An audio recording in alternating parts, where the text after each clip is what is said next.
Hey, Husker fans, welcome back to the Husker Big Red YouTube channel. It's Chris Peterson here from HuskerBigRed.com. Joining me as always, Danny Gillette from thegreatcornholio.org. And we are one day away from seeing the Huskers get back on the field. Georgia Southern is coming into Lincoln Memorial Stadium tomorrow night. And Danny, how excited are you to see the Huskers in week 2 now of the college football season, even though it's technically week 3 for the Huskers? You said it yourself, one day away, and let's hope we can build on a winning streak. People may complain, oh, too easy cupcake teams. Hey, at this point, a winning streak is a winning streak. So I'm excited to, see how this game turns out. But as we'll get into, it won't be easy, I don't think. Yeah, I do think it's going to be, maybe a little more of a challenge than last week. Georgia Southern beat Morgan State 59-7. If people aren't familiar with that, Morgan State's an FCS program. Georgia Southern's now being led by Clay Helton, the former USC head coach. So he's got a bunch of transfers in there. Kyle Van Treese is a name that Nebraska fans should know. He played quarterback at Buffalo the last time that they came here, and he only managed 3 points. But last week, threw for 367 yards and 4 touchdowns. So, this is kind of that same pass happy offense that Georgia Southern brought, or that, Clay Helton was running last year at USC before he got fired. So, definitely going to be the pass defense is going to get tested. So I guess let's get into it here. We're going to offer up some keys. Some bold predictions, and then we'll get our score predictions. Last week, Danny predicted 27-17. I predicted 45-16, so I predicted a 29-point win. So I was off by 8. Danny was off by 11, but he did predict North Dakota would only score 17 points. So we got that right. So we'll start off with you, Danny. Looking at this matchup with Georgia Southern, what are some of your keys to a Nebraska win this week? One of my keys is more of a two-part key because with this air raid offense that Georgia Southern employs, the secondary needs to be on top of its game. This is a focus that we've been talking about for the first 2 weeks of the season, and it's something that worries me a little bit.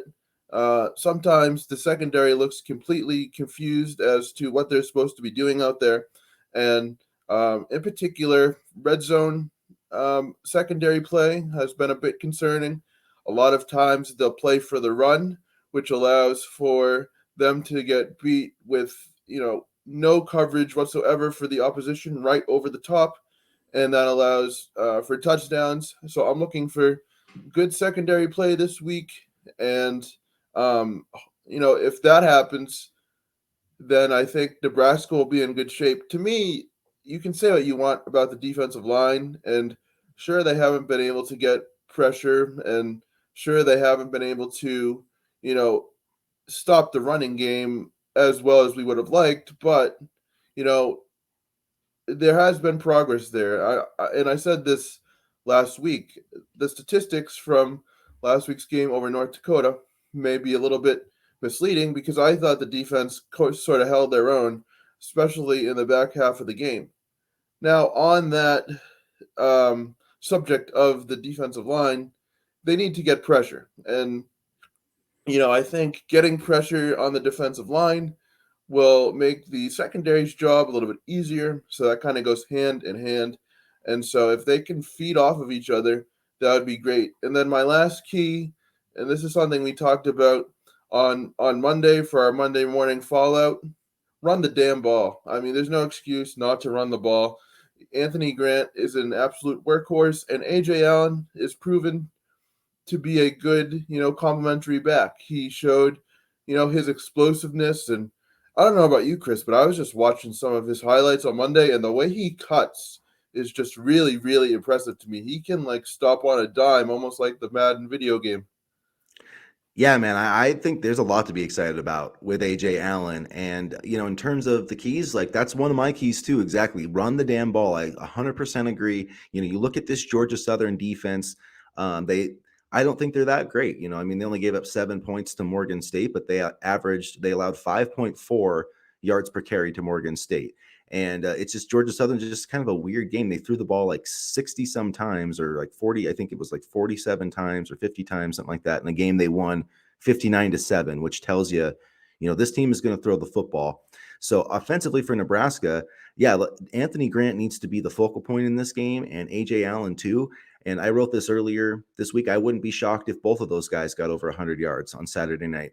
I'll give you a teaser, but that's one of my bold predictions. We're going to have two 100-yard rushers this week. So yeah, I'm buying the offensive line a lot. But that's just I think both of those guys are going to break off big runs, and I think we're going to see. I don't think Nebraska wants to overwhelm Anthony Grant with too many carries, so I think we're going to see a little more AJ Allen in the second half, and I think we're going to see some of those nifty moves on a long touchdown run. So that's one of my big keys: run the damn ball, put the offensive line in a position where they're comfortable, and then Casey Thompson can do his work later, because I don't think that these defensive backs are going to be able to match up with Nebraska's receivers. Hopefully Vokalek's back this week. I would just like to see him play before Oklahoma, but I think the passing game will find some stuff later. Defensively, I absolutely agree too. The secondary is going to be a huge key. These guys need to do a better job of playing the ball, I think, and we haven't seen, as far as I know, an interception. We haven't seen a lot of pass breakups yet. So, Tommy Hill, Quentin Newsome, they're going to get your opportunities this week. You're going to see this isn't going to be North Dakota where they purposely, only threw the football 20 times. These guys are going to be throwing the ball constantly. So I think this is going to be a huge opportunity for Tommy Hill, Quentin Newsome, some of these defensive backs to step up. And then number three, it is the pass rush. That's my other big key. And the pass rush was better last week. We saw Garrett Nelson have a solid game. O'Shawn Mathis. The second half, you're totally right. They looked a lot better. They looked sort of like the guys that we expected them to be. And so I think that the pass rush should get like 4 sacks this week. I mean, Van Treese is going to throw the ball like 50, 60 times because they're going to be hopefully losing to Nebraska. That's my, expectation.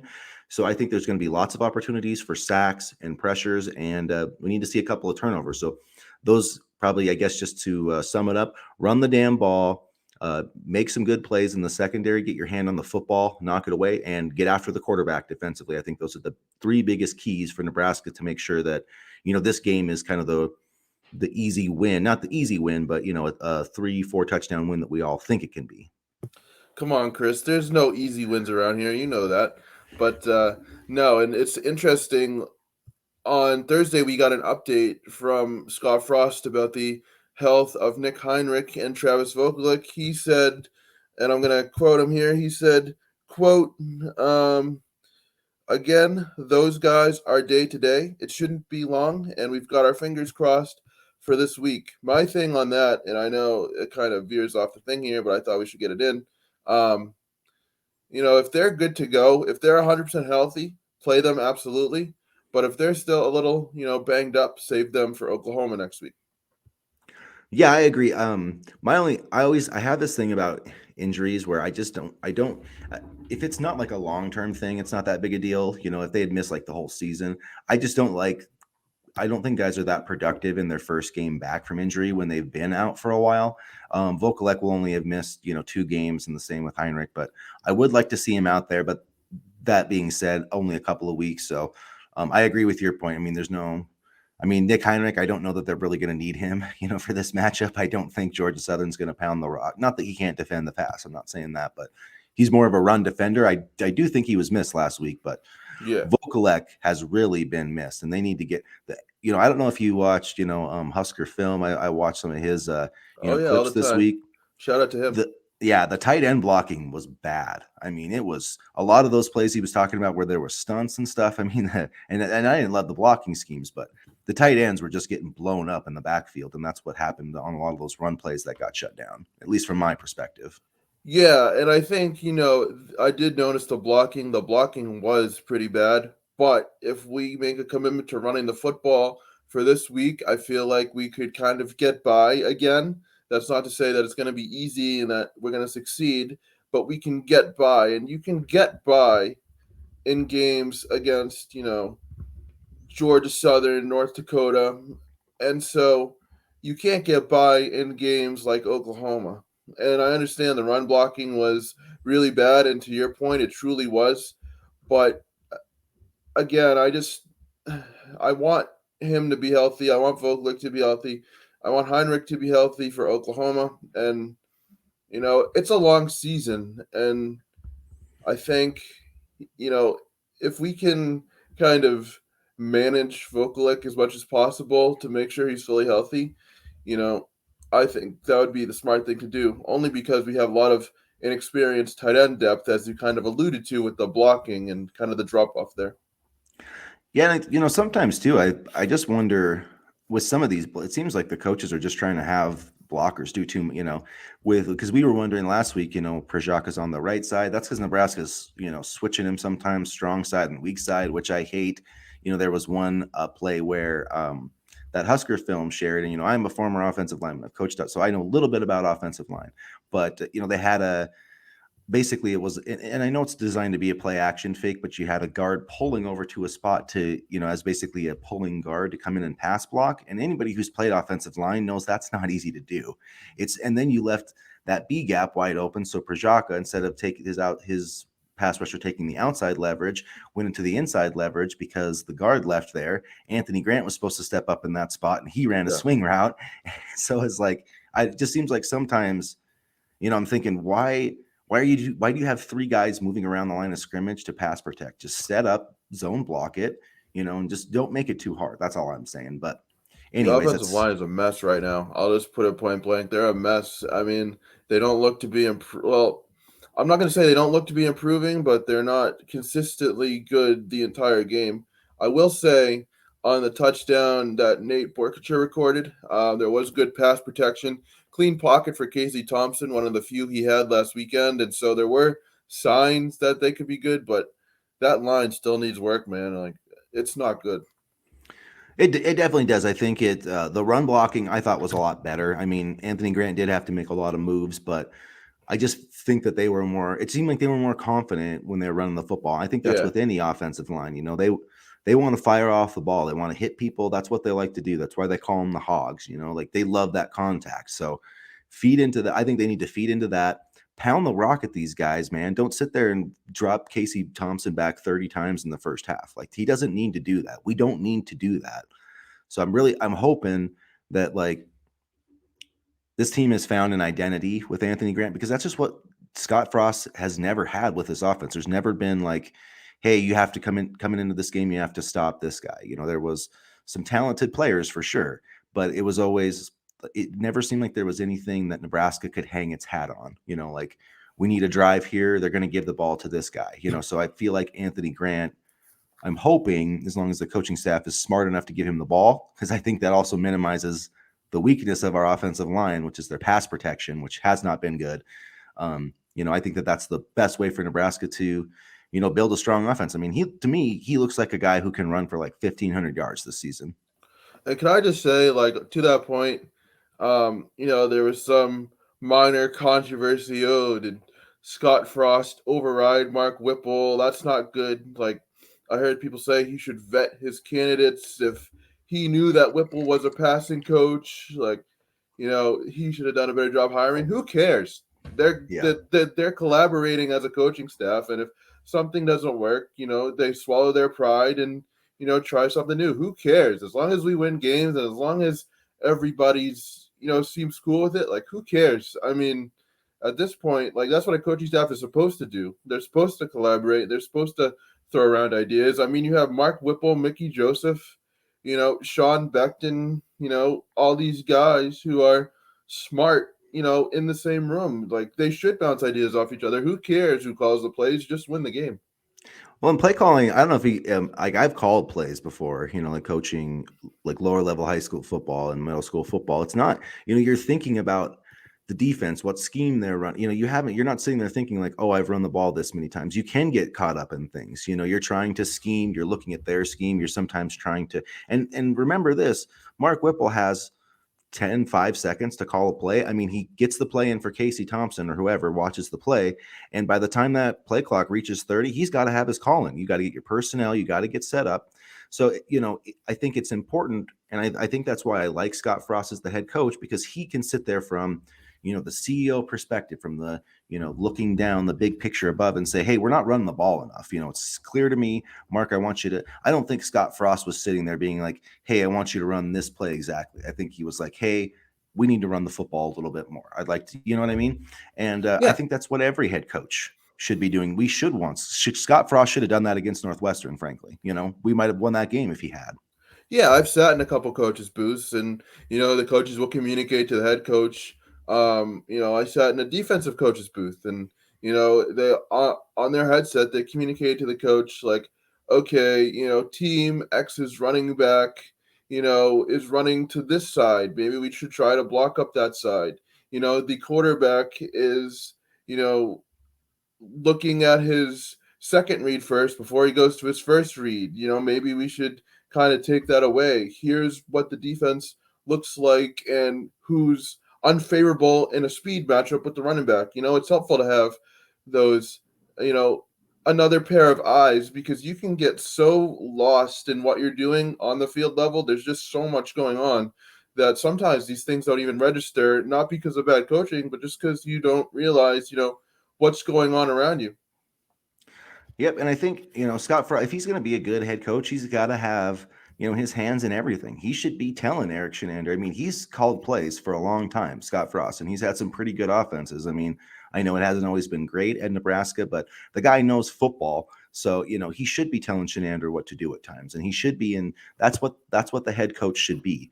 And I like that he's given up the play calling. I like where things are at. We just need to see some results. But this week I feel really good about this matchup. And one reason I think that's kind of off the radar is like if you look at Northwestern didn't play a game last week, and there's a reason for that, and it's because they went to Dublin. And if you look at the NFL teams when they go play that European game, they always have a bye week. And Nebraska has, the first week they had to travel to Ireland, and then they got back Sunday, and then it was game week for North Dakota. So they haven't had like a regular week of preparation. They had to deal with jet lag and all that travel last week. So I think that can explain partially why they were a little sluggish. So I think this is going to be the best that we've seen Nebraska play this year. Just not based on the opponent, but I just think they're going to be as sharp as they've been. And I think we're going to finally see like what the impact of kind of all that travel. So, anyways, to not go off on too long of a tangent, we're also going to get into some predictions here. So before we, get on record with our score, we're just going to throw up, some bold predictions for this matchup. So, Danny, after breaking everything down, what are some of your bold predictions for Nebraska and Georgia Southern, either side? Well, one of my bold predictions for Nebraska here is that Casey Thompson is going to have a clean game in terms of interceptions, zero interceptions, because I think they've really made a commitment to run the football, and that's not to say that Thompson is bad. I think it's just going to take some pressure off him, especially later in the game. So I think we're going to see a clean game from Thompson, and you kind of said this already, but this was mine, so I'm going to say it again anyway. Over 100 yards for Anthony Grant. AJ Allen's going to have a big game. I think we're going to really see AJ Allen kind of break out in this game, kind of build off what he did last week. And then finally, my third one, we're going to get 2 sacks, I think, in this one on Saturday. I know you said 3 or 4, but I'm not drinking the 3 or 4 Kool-Aid. I'll be happy with 2. So I think we're going to see a little bit more of a pass rush. I mean, we did see some positive things in that area last week, just not enough. So I think this is the week they'll be able to put it all together. Yeah, and sacks don't, as long as you're getting consistent pressure, that can matter too. So, but yeah, I can buy all of those predictions. I don't have any huge arguments with any of them. But I'll start with mine and just maybe a little more like you said. I've been drinking the Kool-Aid this week. I'm really big on Nebraska. Like if I was a betting person, which I'm not, I would lay Nebraska plus 22. I think they're going to cover the spread. So that gives you a teaser, my prediction. But like I said, Anthony Grant is going to get over 100 for the third straight week, get in the end zone. I think AJ Allen, Danny and I think he's going to have a breakout game. I say he's going to get 100 yards. That's a little bit of a bold prediction, but if you see him break off like a 40, 50-yard touchdown run, it could happen. And I think third quarter, this Georgia Southern team is going to be wore down. They're not used to, what Nebraska is going to bring at them.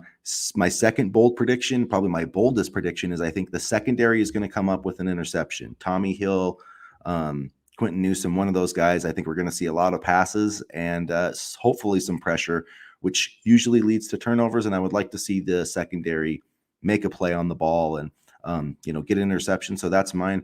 And then I'm going to go back to sacks. I'm going to say 4 sacks is my prediction. I think we're going to get 4, maybe even 5. I just feel like Mathis, Nelson, Caleb Tanner, Blaine Gunnerson. I think we're going to see all these guys, see some blitzes.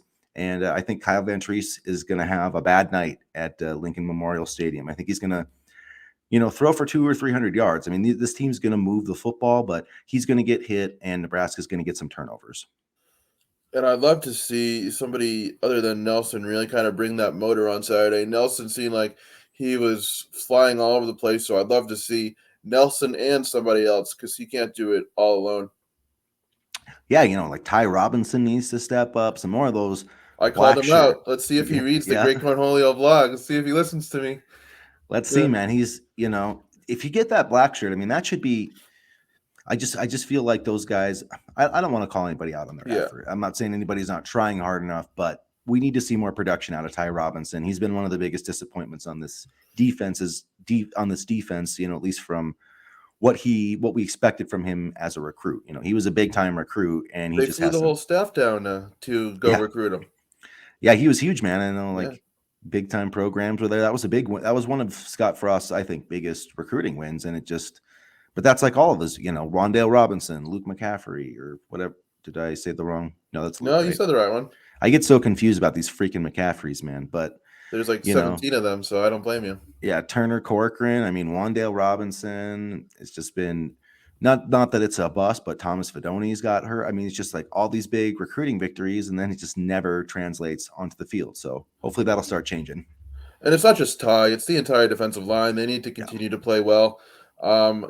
I just, Ty is just, when he's on, he plays really well. He plays so aggressive. So I'm hoping this can be another game to kind of get him back on track. And I hate calling out people. I don't like to do that, but it's just been so noticeable. It's not even like I hate the guy, because I obviously don't. It's just been noticeable.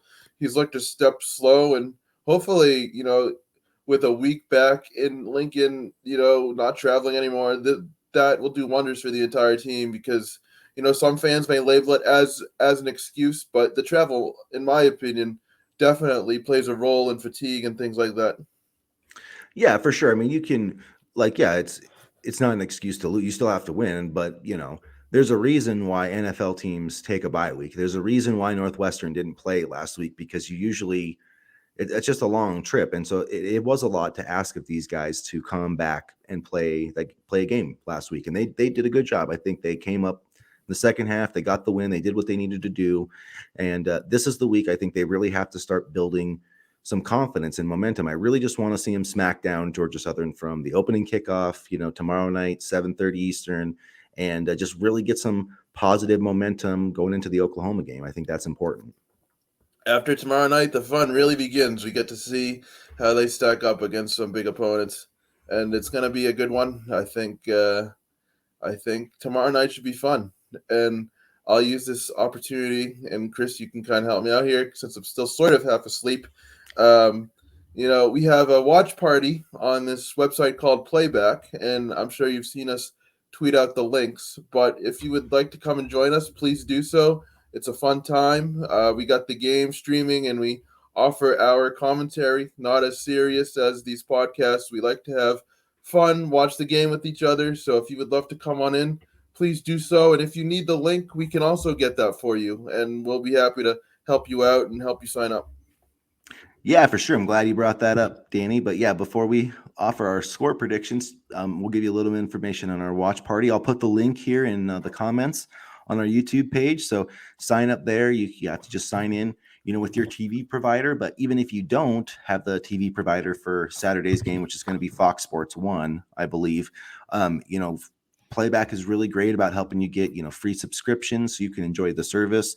And it's a great stream. There's no, we're all streaming at the same time. There's no kind of blips, so nobody sees it earlier. So you can hang out with us and we'll be on the stage. But if we get some of you fans, you can even hop up and, take a turn co-hosting it, because that's, what we're trying to build here, a community of hardcore Husker fans, man. So come hang out with us. We'll share the links, and I'll have some more information on HuskerBigRed.com too on how to join the watch party.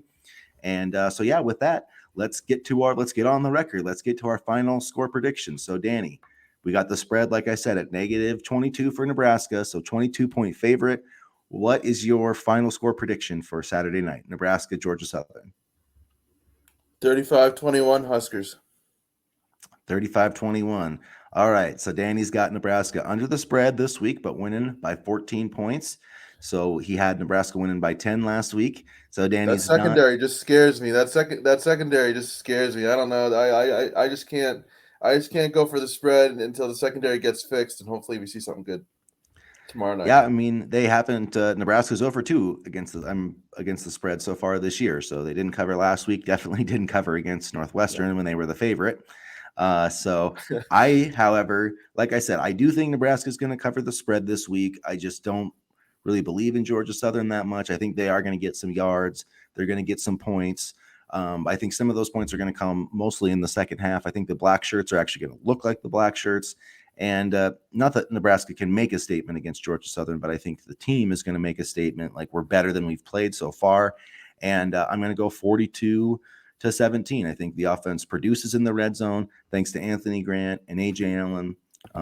I do think Tommy Bleekrode probably misses a field goal, so we'll keep it from 42-45. I don't There know. you go with the 40 points again. I mean I don't know. I wish I could be as optimistic. I mean, they got 38. I mean, they're averaging 33 so far, Yeah, through but that 2 was games. that was a struggle to get that 38. That wasn't just a rollover type of game. But hopefully they run the ball. If they run the ball, all things will be better. That's my thing. I mean, I'm just really I looking at this Georgia Southern defense, and Nebraska's just got to be licking their chops, And Casey Thompson, I think too, is probably licking his chops. I don't think there's anybody over there that can match up with these guys. But Georgia Southern has really good receivers too. I mean, like Northwestern, like these receivers are more comparable to Northwestern than North Dakota. So the secondary is going to get challenged, and they're going to give up some yards. Like I would not be surprised at all if Kyle Vantrease threw for 300 yards. But if it takes him 50 attempts to get there, I'm not that worried about it. But if it only takes him like 30, 35, then Nebraska could be in trouble. So we'll see what happens. But I feel good about this matchup as long as Nebraska runs the damn ball. If not, then if Mark Whipple decides he wants this to be a Casey Thompson air show, then could be in for a little trouble. Hopefully not, and hopefully the coaching staff can agree to that. But we'll see. I mean, I sense no animosity in the pressers, so I think it's just a matter of figuring out what works best and maybe swallowing egos on some games to see what's best for the team. But I'm excited. I really am excited. Hopefully, we can our first win streak since the last 2 times we played lesser teams, if you will. What was it last year? I can't even remember the other two, Buffalo and Buffalo and I don't know. We had a 2 game win streak. It was somebody and then Buffalo, and then that's when the wheels kind of fell off.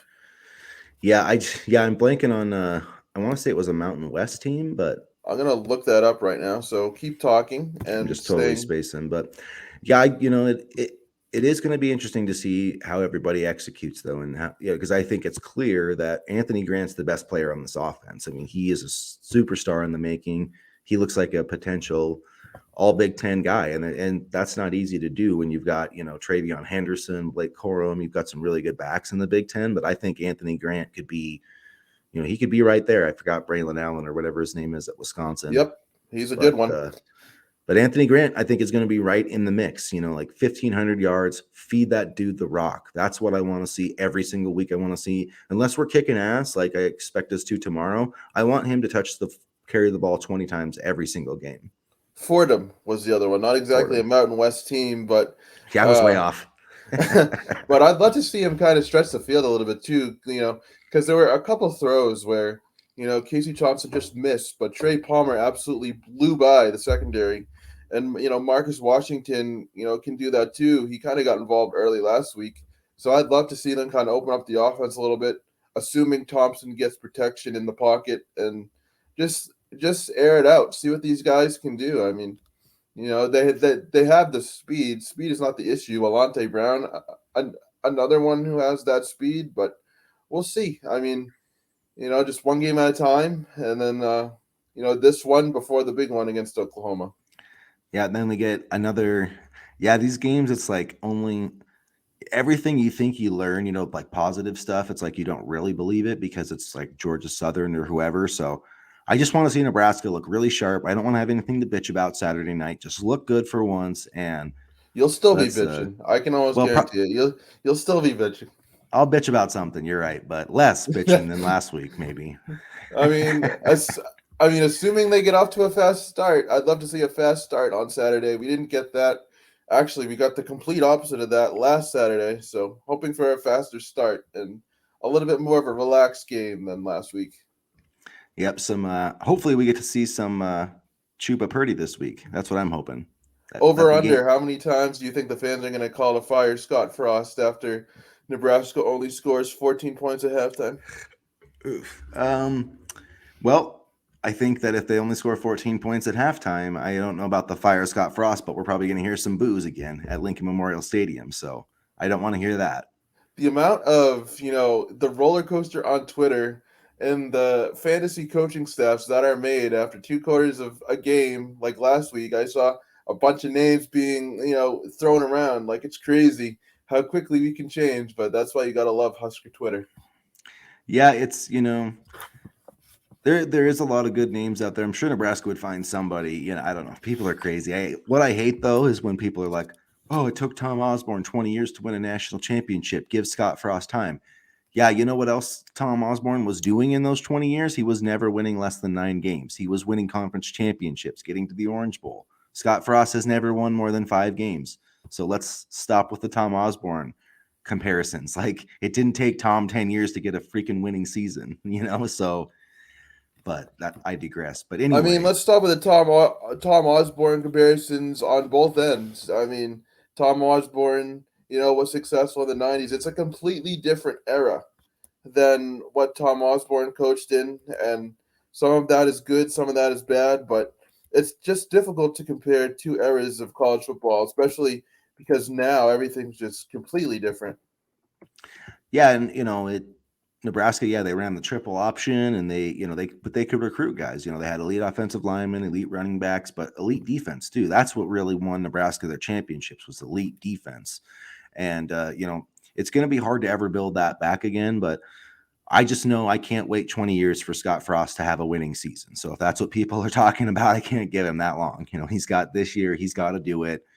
And they've got to win some big games. My biggest fear, my worry is that Nebraska is just going to go 6-6, and we're going to be stuck in this like purgatory of not knowing what to do. I either want Scott to have it be obvious that he needs to go, or have it be obvious that he needs to stay. I don't want to have this, debate at the end of the year, like 6-6, where half of us are like, oh, he should go. Half of, you know what I mean? There's always going to be some disagreement, but I just hope one way or the other, we have a clear idea of what should happen with Scott Frost after I the could, season. but the scary part is I could very realistically see 6-6.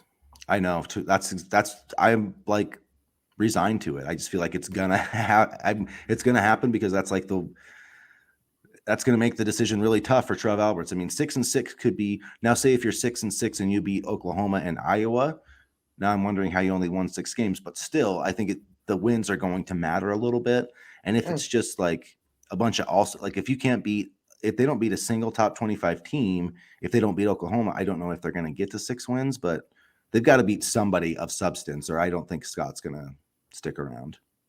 But that can be a whole other conversation for another Yeah. podcast. I mean, we could go on for the next half hour talking about this, but We I'm could. just focused on Georgia Southern. And yeah, we'll wrap it up there, folks. So once again, just to give you a reiteration of our final predictions, Danny's got 35-21 Nebraska. I've got 42-17 Nebraska. So make sure that you join us for the watch party tomorrow night. We'll have links up on Twitter and Facebook. Make sure, and we'll have the link here in the comment section here on YouTube. If you like this content, make sure that you like it, like our video. Subscribe to our channel so you don't miss any of our awesome debates here, and get into the comments section. Let us know what you think. Tell us your keys to a win, and throw out your prediction, man. Get on the record. Let's see what Husker Nation thinks is going to happen on Saturday. So with that, we will see you tomorrow night, 7:30 p.m. Eastern with kickoff. We'll be on the pregame show a little bit early, so we hope to see you in the watch party. And as always, go Big Red. Go Big Red.